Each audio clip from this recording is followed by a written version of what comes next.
Welcome in, Saints fans, to the Who Dat Confessional podcast, where we will be previewing the big one, the new one, the big game of, are the Saints real?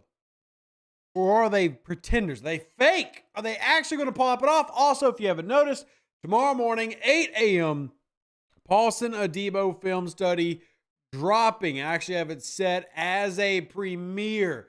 So, if you're excited about that, if you want to check it out, make sure you do. Don't want to miss it. Going to be a fun one. It was a lot of fun breaking it down.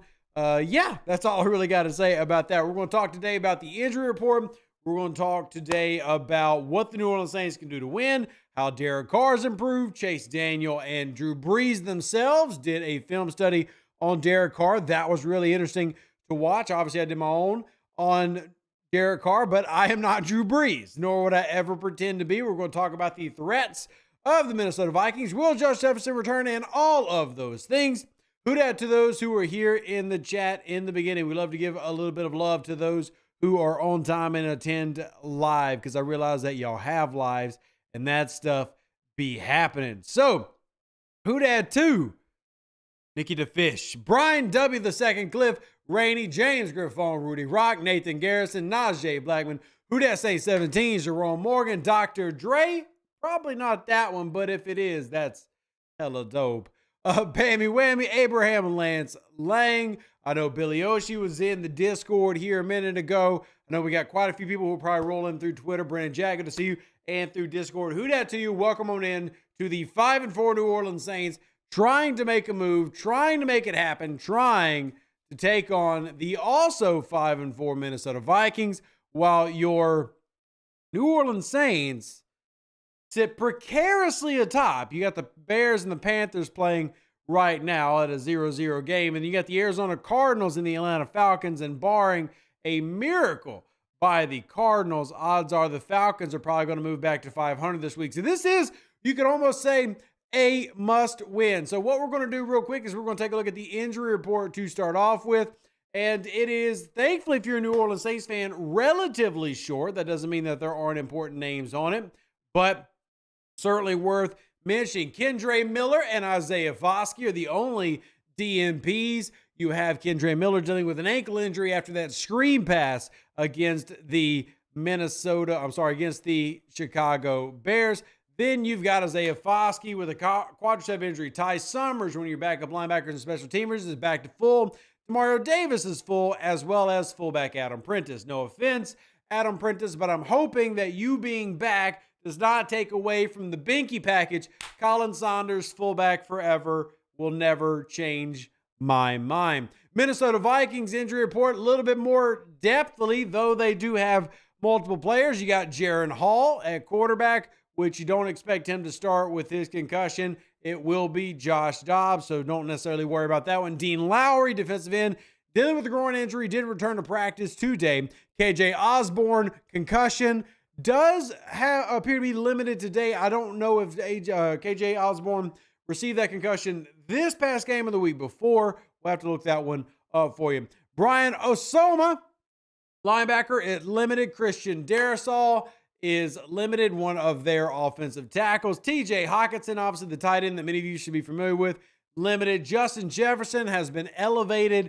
and he is practicing. He stated today he will not play unless he's 100%. And to take it a step further, it was already posted back on Monday they don't expect him to play. So I'm going to say he's playing, because there's absolutely no way a player comes back from injury and doesn't play the New Orleans Saints. Absolutely no way. I think Justin Jefferson is playing, so be on the watch for it. Johnny Munt is limited with a knee injury. Jalen Naylor, wide receiver, hamstring injury, is back to full participation. Chris Reed, one of their guards, at full. And then finally, Harrison Smith, who is simply on a rest day, is in peace. That's your full injury report for both the New Orleans Saints and the Minnesota Vikings leading in to this Week 10 matchup. And the Saints are a healthier team and a team that seems to be trending upward, but they're also facing a team with a better record, as in they are facing a team with a winning record. And so far this year, the New Orleans Saints have not done that well with them. Now, I was very, very positive on the last episode. So don't think that I'm just trying to be a negative Nancy. I'm just going to point out who the Saints have beat so far. They beat the Tennessee Titans, who do not have a winning record. They beat the Carolina Panthers, who do not have a winning record. Now, they did lose to Green Bay and Tampa, who don't have one, but they beat New England, losing record. They beat Houston, who's going to be a 500 team. Lost to the Jaguars, which is a winning record team. Beat Indianapolis, which, I mean, to be fair, another good team. And then beat the hapless Chicago Bears, who are currently playing the equally as hapless Carolina Panthers. So this is a big test for them on the road, and this is big because it's your last game before the bye week, and then you'll play Atlanta. So it's a pretty big, important game, obviously, for the New Orleans Saints to come out and play. I am leading into this going, hey, what can the Saints do to be successful, and what can we kind of expect from this team, especially with Josh Dobbs at quarterback for the Minnesota Vikings. Now, last week they put up 31 points against the Atlanta Falcons in that win. And what's crazy is with Josh Dobbs at quarterback, that was the first time the Vikings had put up 30 points this entire season. Now, I don't blame that on Kirk Cousins. I don't think Kirk Cousins was having a bad season. I truly don't. And I think it's disingenuous to say that he was.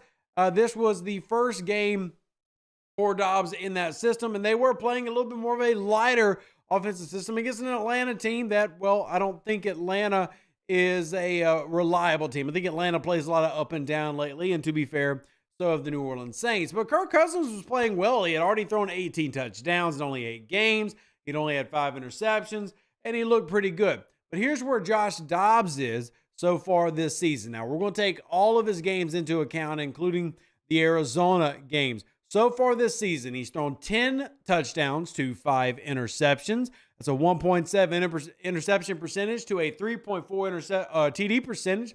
1,700 yards, 63% of his passes have been completed. He is being sacked on 6% of his dropbacks. It was actually 9% with the Minnesota Vikings, and a quarterback rating of 83.3, but a quarterback rating of 102 with Minnesota. 1 game sample size.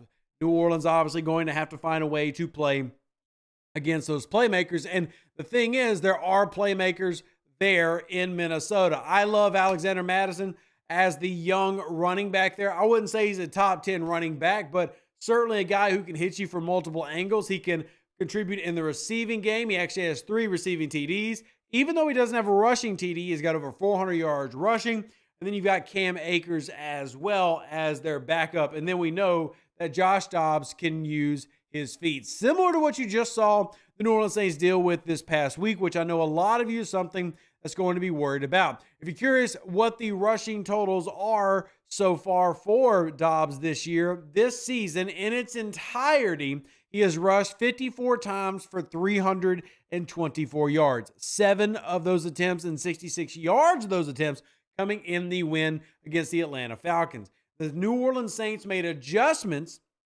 in the Chicago Bears game to contain a lot of that. So you saw them stop doing a 2-drop set with the linebackers into coverage. They kept them in a short zone and played a little bit more QB spy. And that's one of the reasons that Mr. Baguette for the Chicago Bears was not able to get free and not able to have as many of those big explosive runs in the second half. But all that said, Josh Dobbs and the entire offense of the Minnesota Vikings is a much scarier threat than what you were just facing. For those curious, now again, take this with kind of a grain of salt because you don't have their main quarterback there in Kirk Cousins, but here's where they are at statistically throughout the year. The defense for the Minnesota Vikings is 17th in points allowed, 14th in yards overall, 8th in yards, and 13th in points overall. They're a 5-4 team who is doing just enough to win football games. Sound familiar, ladies and gentlemen? It should sound familiar. I literally just described the New Orleans Saints because your New Orleans Saints are 15th in points forced, 13th in yards, and 7th defensively, respectively. The big key here is going to be to force turnovers. Now, Giovanni says, Deuce, curious on how the Saints defense stops Dobbs from running. Probably going to have a zone game. I think a big key is having underneath zone. One thing that you'll notice, and you'll see this in tomorrow morning's Paulson Adebo film study, if you've not already checked it out, did a film study on Paulson Adebo breaking down a fantastic game from him. I do include one of the interceptions as well as the forced fumble. But you did see them start doing a little bit more of Tampa 2 quarters coverage in that back end and leaving underneath zone. They did start doing more of that, whereas early in the game, lots of cover 1, cover 3 match, buzz, etc. So the other question is Antonio brings up, do you change to a mush rush? Personally, I'm not a big fan of the mush rush. I think that it can be effective, but I still think you want to make sure you get those pass rushers in there, because one thing about Josh Dobbs over his career is you can pressure him and he can be sacked, but he doesn't throw a lot of turnovers, which is a good thing if you're Josh Dobbs. In terms of pressure, so far, he only has been pressured on 15% of his pressures, which when I say only, that's the same amount as basically Derek Carr this year. And if you talk about how many hits he's taking so far this season, and this is wild, he took 35 hits while with Arizona. Like, that's like a shockingly wow, that don't let your quarterback be hit like that. That's just not good. By comparison, Derek Carr's been hit 18 times. So Josh Dobbs is certainly susceptible to pressure. And even though he will rush out of the pocket, one thing about Josh Dobbs is it does take him time to process, read, and then progress. And I slowed it down intentionally. And I'm not trying to be insulting about Josh Dobbs, but I am telling you, what do you need to do to have success? These are the things. So one thing about Josh Dobbs that you might not know. How about that? We want to do some of those like, ooh, what do we not know about Josh Dobbs? Josh Dobbs takes 2.8 seconds to release the ball. That is a little bit around 20th in the NFL. By comparison, let's take a look at, say, Derek Carr. Derek Carr is around 2.6 to get the ball out. So you can pressure Dobbs and you can force him to hold on the ball, which results in sacks. And this is something the New Orleans Saints are going to rely on pretty heavily. They've got to find a way to force pressure and make sure that the coverage in the back end is allowing the front to get the pressure needed. And then, of course, you can't allow the runs. So whether you use Pete Warner and Demario Davis as a QB spy, whether you use short zone, whether you use mush rush, a combination of all these things, that is going to be a big key. This defense has to win, but I don't want to spend the entire episode talking about the Saints defense. Let's talk about what you can actually do against their defense. And the number one thing that I would say is targeting Akhleb Evans. That would be the biggest recommendation I have. He has given up a 119 quarterback rating when targeted, no interceptions.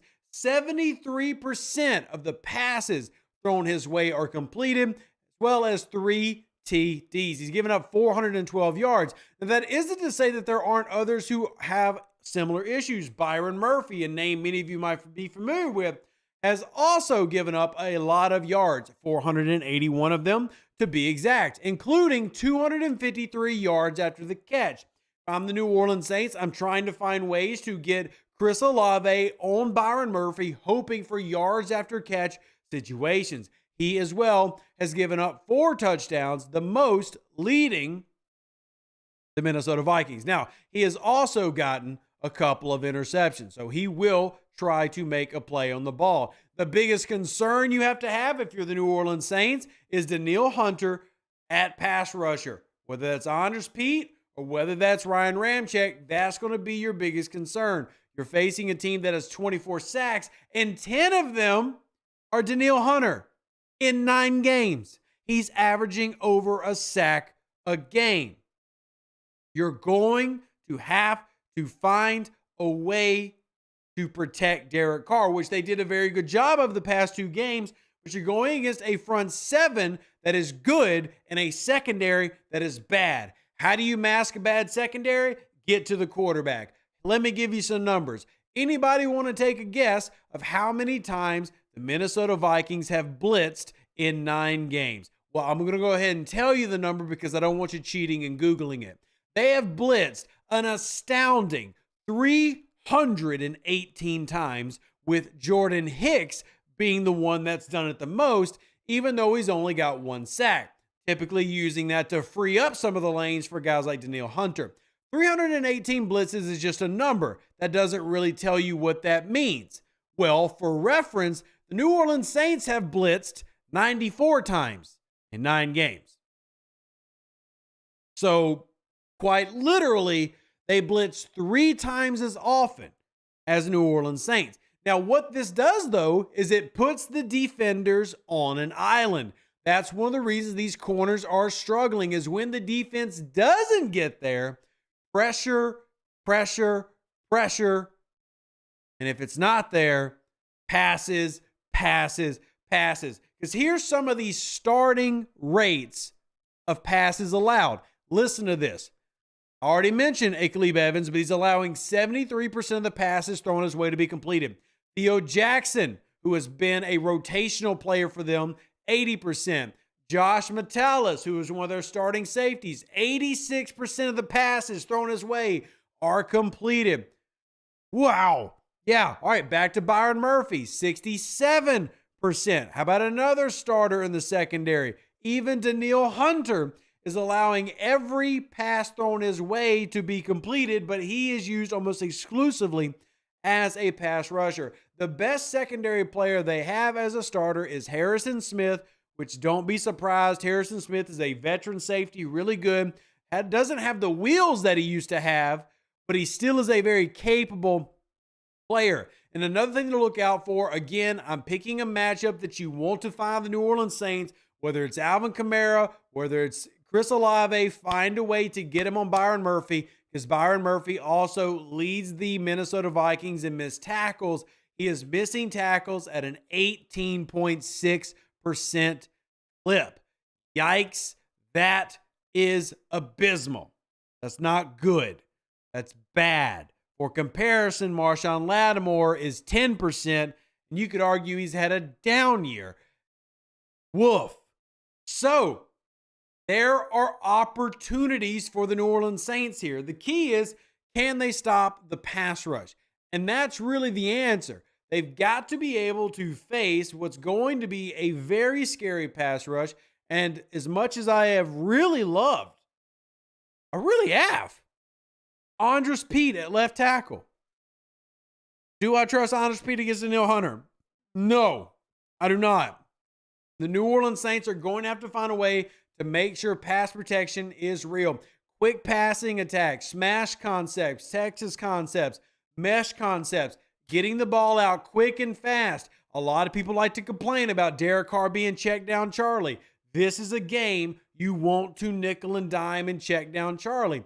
And to show that that is not just me talking out my butt, the Minnesota Vikings have given up 1,163 yards after the catch. So opportunities are there. Now, are they like glaringly there? No, that's not the world's worst number across the league. New Orleans Saints are given around 900.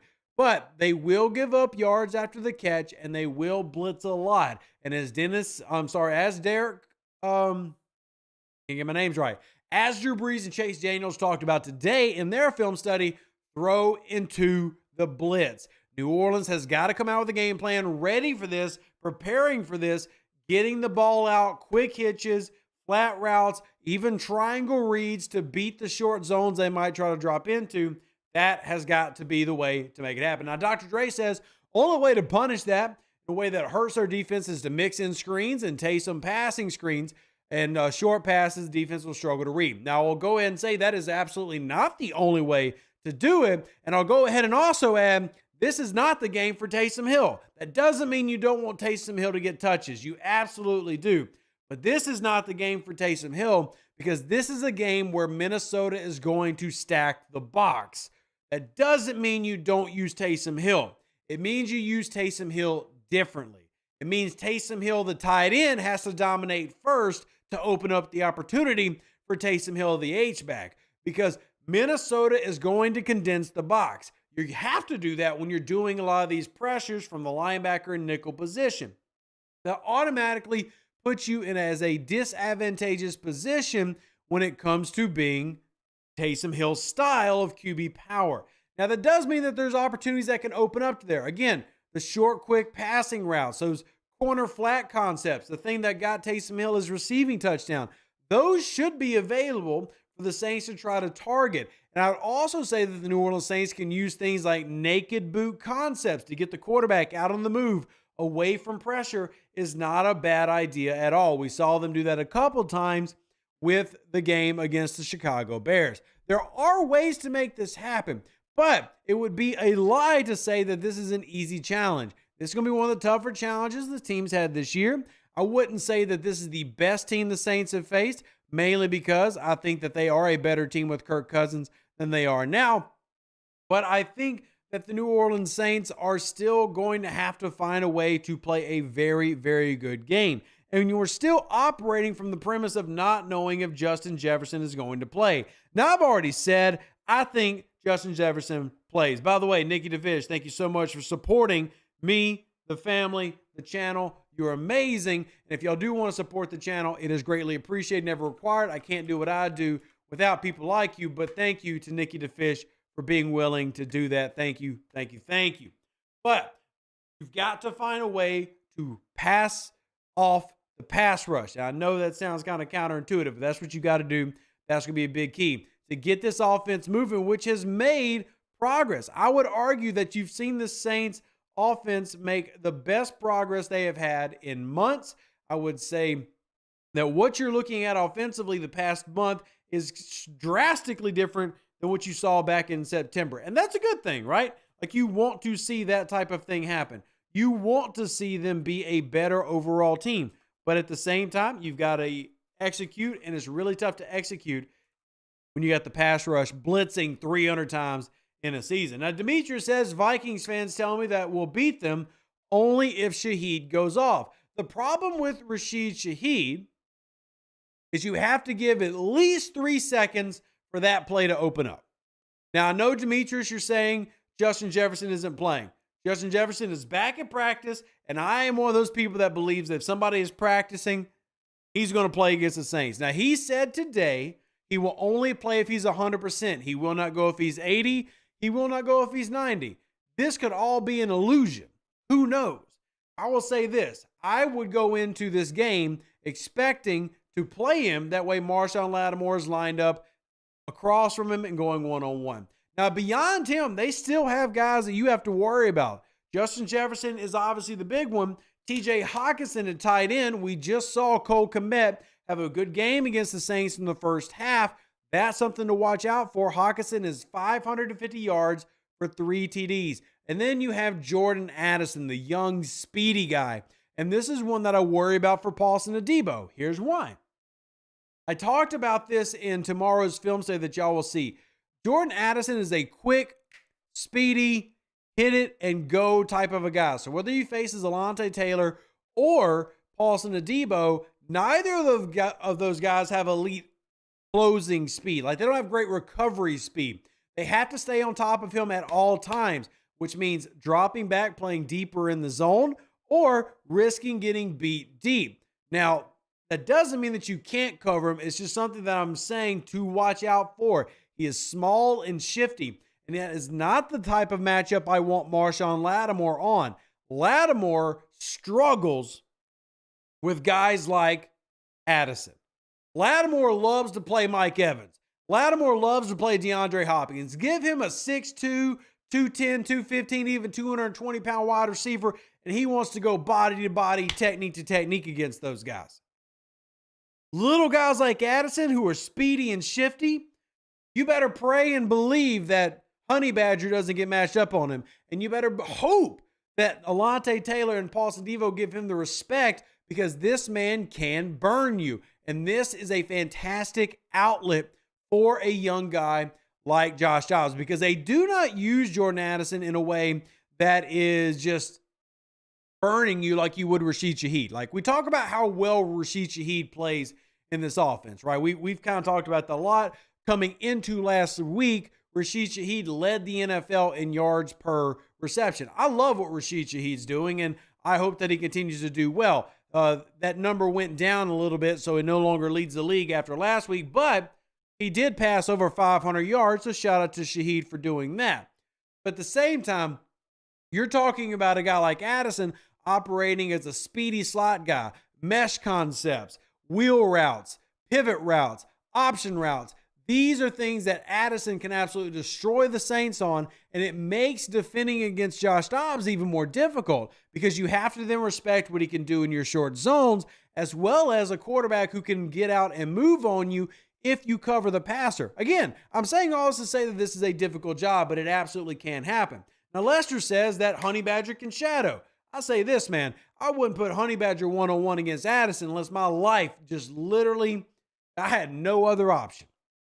Now, bracket coverage, sure. But if you see in the slot Honey Badger one-on-one over Addison, be very afraid. It's going to look very similar to what you saw a couple weeks ago where he got beat by young Speedster. That's just not who he is anymore. But that doesn't mean you are going to automatically lose. My personal opinion is you get Alontae Taylor over him, and then you try to bracket him with zones in whatever way that you can, especially underneath. You have good communication, which the Saints are actually very good at defensively, is their communication in the DB room. There's a hilarious play against the Bears where they try to run a mesh concept, and the rub route actually takes out the Bears receivers instead of the Saints DBs because the Saints DBs run the routes better than the Bears receivers. I find that hilarious, and it was just very entertaining for me.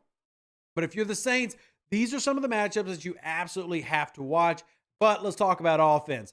Can the New Orleans Saints have a good day against this team? Offensively, I think they can by using the pressure against them. They're going to want to get at you. That's what Kevin O'Connell's team does. Now, if you're curious where they rank defensively, they're the 16th best rushing defense in terms of touchdowns, 12th in yards, and in terms of passing defense, they are 16th in TDs and 18th in yards. They are very well rounded. The biggest thing is the pass rush helps mask a lot of these secondary issues. So you can take advantage of those. You're simply going to have to use screenplays, short, quick passing concepts, whether it's hank, smash, stuff like that, even wheel routes out of the backfield. And you're going to have to use that outside zone running scheme. Get away from it. Naked boots. Make it to where those pressures aren't worth it. And again, it's key to bring up who is actually doing the blitzing for Minnesota. And I tried to do that before, but I'm going to go ahead and repeat it for those who are just coming in for the first time. They blitz a lot. Again, they have blitzed over 300 times. But what's crazy, they've only got 49 QB hits in those 300-something blitzes, but they will blitz a lot. Derek Carr is going to need to have a quick trigger, and that means a lot of half-field reads. The people they blitz the most, Harrison Smith at safety, Jordan Hicks at linebacker, and Josh Metellus at safety. They try to get those guys down there, and again, this means you're looking for cover 0 looks, you're looking for cover 1 looks, and there are ways to beat these concepts. You want to know what? You remember that Nick Underhill article this week talking about needing to use the crossing patterns again? You better have crossing patterns in these games. If you don't, you will lose. The crossing pattern has got to return against this team. Any team that's going to run that type of band coverage, you better have mesh concept and crossing patterns to beat them. That is simple, bar none, basics. If you do not see the return of the crossing pattern in this game, I really struggle to believe you're going to win. You cannot just simply attack the outs every day. You can't attack the flats every day. You've absolutely got to get those crossing patterns back. Now, Antonio says, who's the defensive coordinator for the Vikings? Fantastic question. Not that I'm trying to disrespect Kevin O'Connell, by the way, because Kevin O'Connell has been coaching for a long time, but he's an offensive guy, right? Kevin O'Connell's been an offensive guy for a long time. Brian Flores, a name Saints fans should be familiar with, is the defensive coordinator for the Minnesota Vikings. Yes, Brian Flores, the one that many of you wanted to be the New Orleans Saints coach, is the defensive coordinator for the Minnesota Vikings. Now, Dre says, thoughts on Drew Brees naming Taysom Hill the Saints MVP, specifically praising Taysom and QB snaps, and the omission of only Carr and Brees into praising the Saints offense. I would say that for the most part, that's people reading a little bit too much into it, because Drew Brees has also been very clear that he believes that Derek Carr is a special quarterback, and he believes that Derek Carr is the best quarterback on this team. He's made these statements before talking about Derek Carr. But what he is saying that I've always said and agree with is the X factor on this team. The best X factor on this team is Taysom Hill. But Drew Brees is not advocating for Taysom Hill to be the full-time starting quarterback. He's not. How do I know that? Because there's one person in this entire world that I can say I know for a fact that Drew Brees respects as a coach, and that's Sean Payton. And Sean Payton made it clear it's not going to work. I don't think that Drew Brees is flipping that script on his old mentor. But that doesn't mean that he doesn't deserve his flowers. And I want to see what we saw against Chicago is perfect to me. Taysom Hill should get 10 to 15 touches every game, and they don't all have to be runs. I actually hate when they're all runs. The best version of Taysom Hill is 1 to 2 passes, 6 to 7 runs, and 3-ish receptions.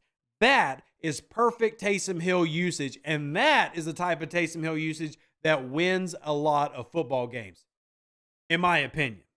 If you want to have Taysom Hill dominate, exactly what you saw against Chicago. He had 11 runs, 1 pass, and 4 catches. That Taysom Hill, that style of targeting, that type of X factor is going to be what wins you football games.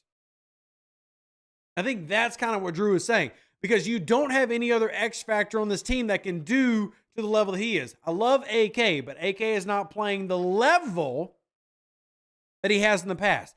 I love Chris Olave. Chris Olave has not played as a top 5 wide receiver, but Taysom Hill is and still is a top 5 X factor in the league. And I said this a couple of weeks ago on Twitter because people were talking about, his contract.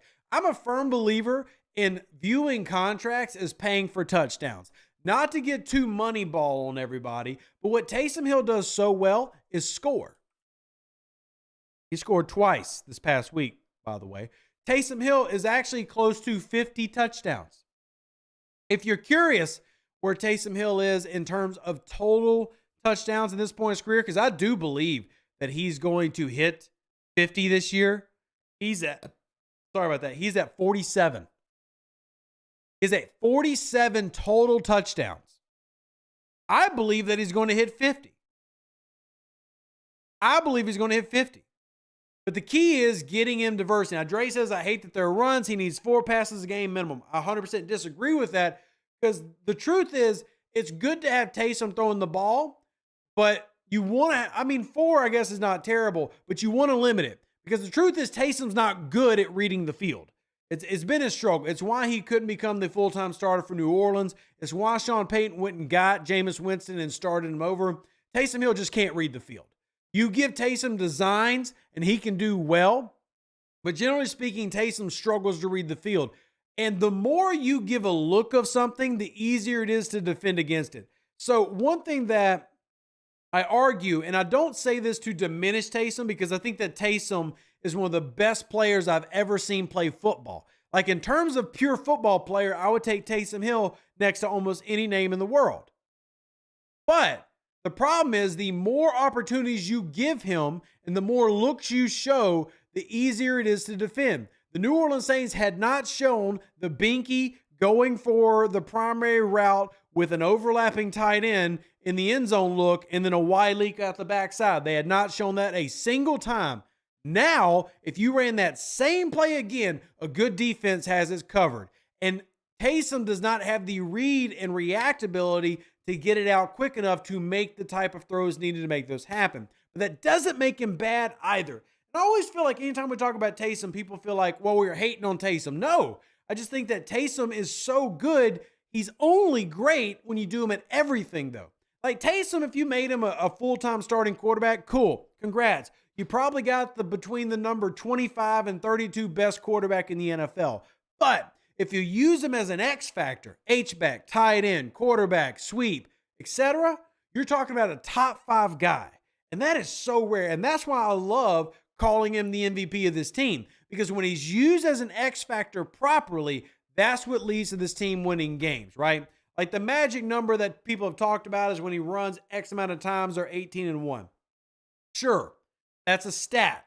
That stat is a product of very good play calling and very good usage, and that's what I want to see. So if he throws it 3 times, great. We got to remember there's limitations there. You know, I bring up a couple weeks ago, remember when we threw that deep shot to Rashid Shaheed? That was underthrown like a mother trucker. I'm so glad Rashid adjusted to it, but it was a bad throw. It was a good read, but it was a bad throw. And I'm glad that it still happened. So with Taysom is you want to give him opportunities to surprise a defense. That's the key. Let him surprise a defense. Even some of the quarterback sweeps that they ran this past week were different looks than what they had seen before. And as long as Pete Carmichael keeps changing it up, Taysom Hill will continue to look amazing like he has been. And I hope that's the theme that carries on, because you're talking about a team in the Minnesota Vikings that loves to get that box just full of people. That worries me. Dupree says, based on how you describe the Vikings defense, should Taysom be more effective than normal against them? I think that Taysom should be more effective in the receiving game as a quick receiver in space. I would even say that Taysom Hill, for one of the first times, needs to actually be a screen player. That's something I'm very curious, do they work on? We talk about getting Taysom touches. Well, we know he can attack the seams. He's not great, but he can. We know he can do the fade routes and the flare routes. But what about Taysom Hill in the screen game? Swinging him out of the backfield as a screen player with blockers in front of him, tunnel screens, things like that.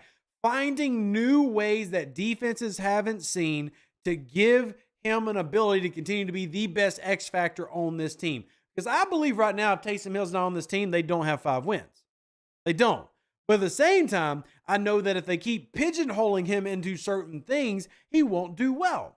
And there's evidence of that, by the way. You can go look at some of his game logs. When he gets pigeonholed to doing specific things and they don't give him diversity, what happens?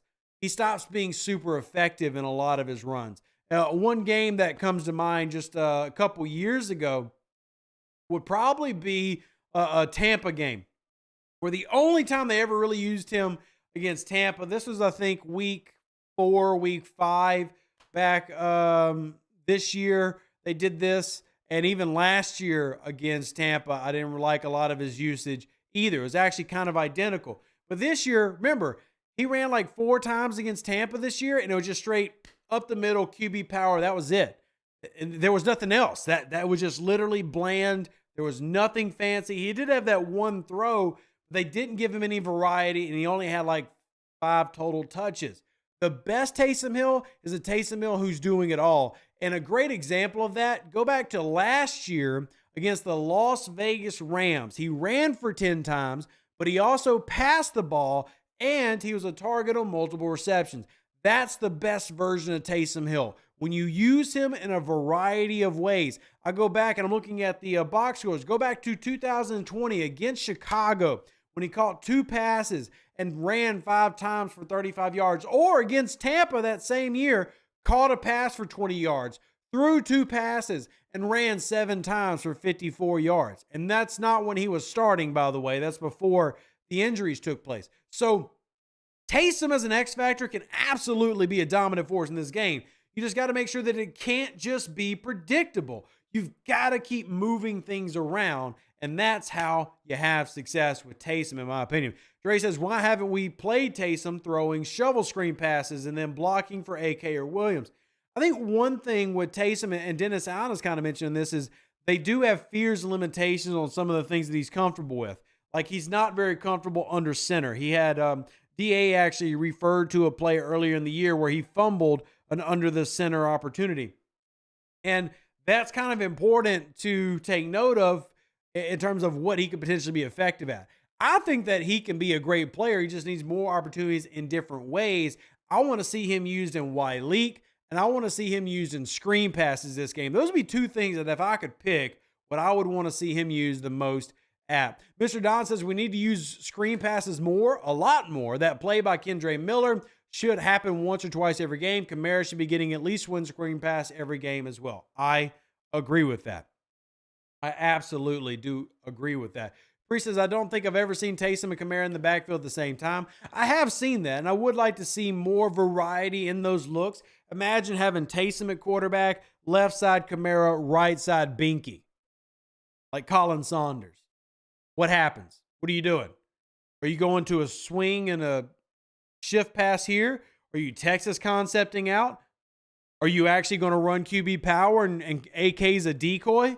Like, I'm just spitballing here, but hell, I'll write it on the screen for you. Let me find a a blank screen. We're just some blank space. We'll do some drawing for you here. I'll explain what I'm talking about because, well, I love y'all.